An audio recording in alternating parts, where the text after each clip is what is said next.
Good afternoon, dear friends.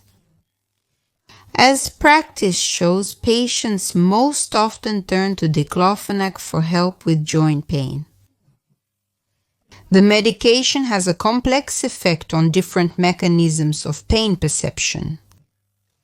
It is the drug of choice for a number of rheumatological diseases such as arthritis, arthrosis, Bechtereau's disease, and others. What pitfalls can arise when treating with Diclofenac, and what should you do about them? We will talk about this with you today.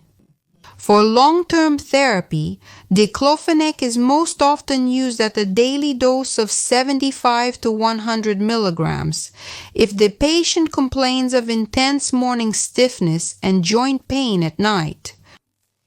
In addition to Diclofenac tablets, a suppository form can be added before bedtime.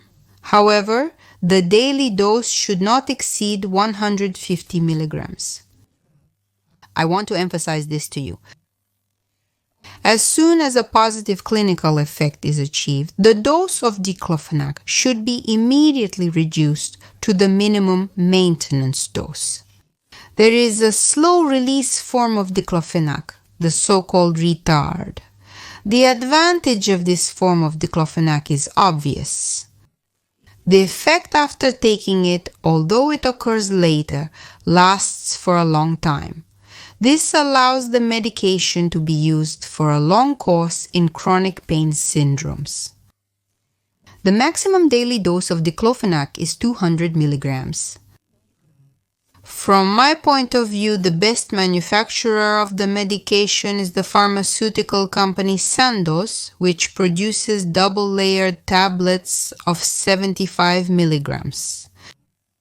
They are unique because each tablet contains 2 layers, 12.5 milligrams of immediate release Diclofenac, and the rest is extended release.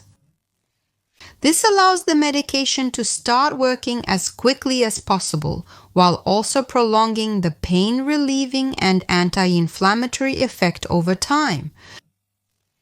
Some doctors prefer to prescribe intramuscular forms of Diclofenac, and they recommend giving injections for 7 to 10 days. From my point of view, this is not the right approach. The duration of intramuscular administration of Diclofenac should not exceed 2 to 3 days. Further therapy should be carried out with tablet or suppository forms of the medication.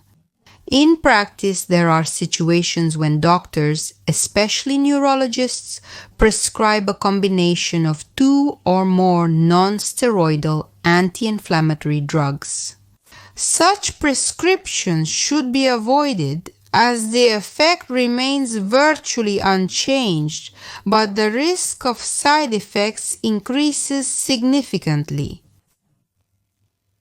What should be done if taking Diclofenac tablets is simply contraindicated? For example, there is an inflammatory disease of the stomach and intestines in the acute phase. In this case, you can use local forms of the medication such as ointments, gels, and patches for applying to the skin. No more than 6% of the active substance enters the systemic circulation, while the concentration of the medication in the muscles at the application site will be significantly higher. Who among us should be cautious about taking Diclofenac for a long time in high doses? For example, 150 milligrams per day? People over 65 years old, those who love spicy and salty foods, and patients with a history of peptic ulcers.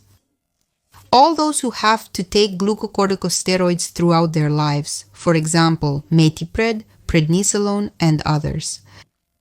Smokers and those who drink alcohol, as well as women. In the groups I mentioned above, the dose of Diclofenac should never exceed 100 milligrams per day. Unfortunately, many of us take Diclofenac for years. At the same time, they believe that if their stomach doesn't hurt, then they don't need to worry about continuing to take the medication. I'm going to disappoint you. Problems with the gastrointestinal tract during regular use of diclofenac often occur without any symptoms.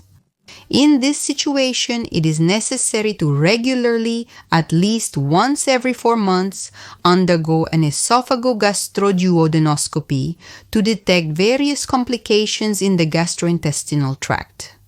If long-term use of diclofenac is necessary, it is advisable to prescribe it together with misoprostol to protect the mucous membrane from the aggressive effects of the medication. By the way, in some patients with bronchial asthma, taking diclofenac may cause an exacerbation. People suffering from hypertension need to monitor and, if necessary, adjust their antihypertensive therapy. And for patients with chronic liver and kidney diseases, treatment with diclofenac should be carried out under the supervision of liver enzymes and creatinine levels. And also, when analyzing the medical histories of patients discharged from the hospital, there are situations when a patient with unstable angina is prescribed diclofenac due to comorbid conditions such as osteochondrosis, arthritis, or arthrosis. For some reason, many doctors forget that one of the contraindications for prescribing diclofenac is ischemic heart disease. I want to draw your attention to this.